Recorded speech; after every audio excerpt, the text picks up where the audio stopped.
મુસ્લિમ સમાજનો પવિત્ર મોહરમ મહિનો જે છે, મોહરમ માસ ચાલી રહ્યો છે અને તેને જ અંતર્ગત વિવિધ કાર્યક્રમોનું વડોદરામાં આયોજન કરવામાં આવ્યું છે। હાલ મુસ્લિમ સમાજના લોકોના નવા વર્ષની શરૂઆત મોહરમનો ચાંદ દેખાવાની સાથે થઈ જતું હોય છે। મોહરમ મહિનાનું શિયા જમાત માટે પણ ખાસ મહત્વ રહેતું હોય છે।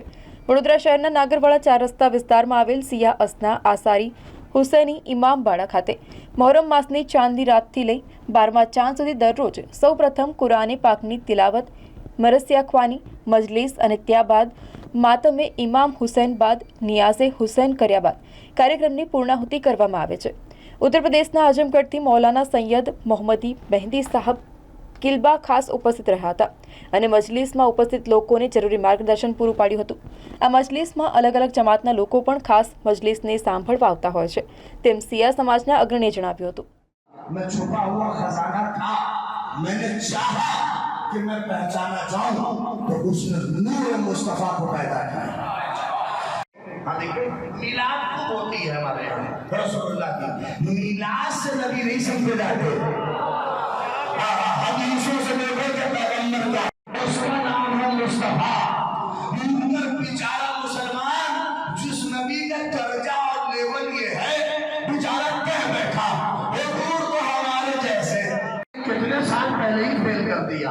बताया कि जब मैं पढ़ के आ रहा हूं तो नबी तो उससे ऊपर है, वो कितना पढ़ा लिखा होगा।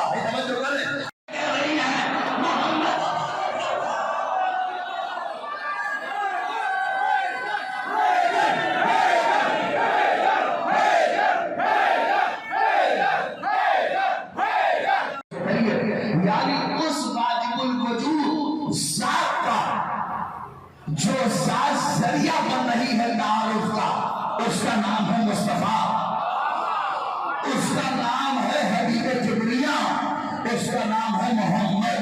अल्लाह कम से कम दोनों लोग बैठकर कह देते कि भैया ये हदीस बनी उमैया की है, इसे बाहर करिए।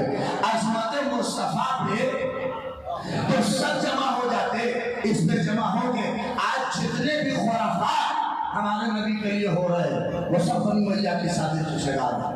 बनी मैया की अगर हदीसों को नहीं लेते तो कभी ना होता, क्योंकि बनी मैया चाहते ही ऐसे कि जब पैगंबर की शख्सियत महफूज हो जाएगी, अरे नहीं तवज्जो कर रहे हैं, लाना था यजीद को तो पूरा सिस्टम को बिगाड़ना था, नहीं तवज्जो करिए, इस पूरे सिस्टम को उसे डिस्टर्ब करना था।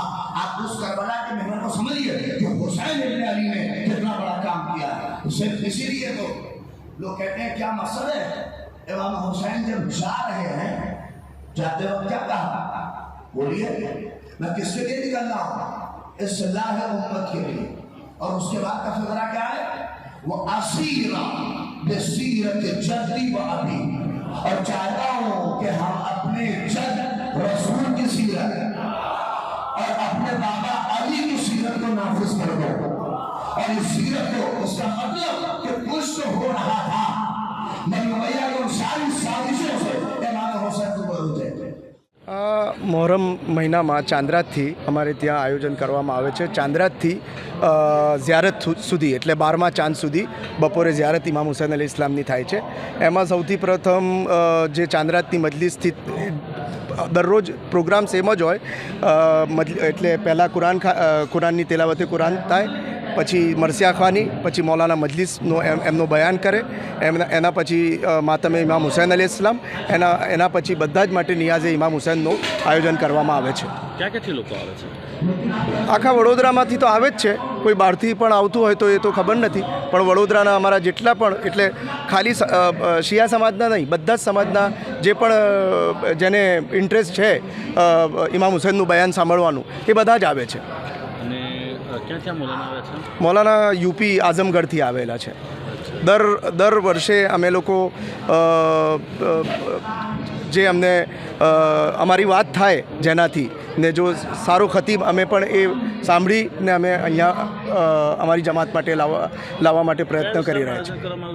આ નાગરવાડા વિસ્તારમાં અલગ અલગ જમાતના લોકો આવે છે? બધી બધા અલગ અલગ જમાતના જ લોકો આવે છે।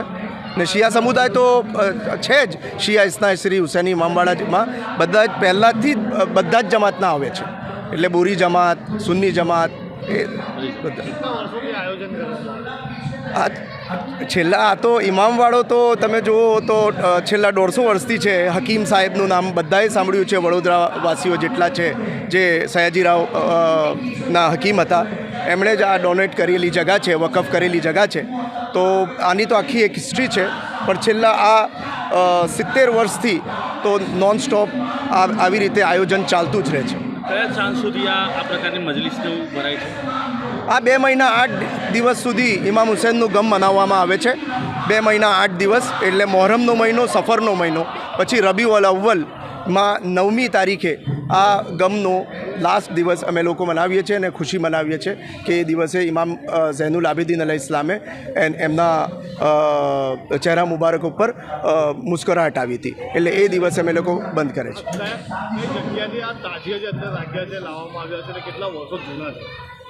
આ મારા ખ્યાલથી 40 થી 50 વર્ષથી આ ચાલે છે.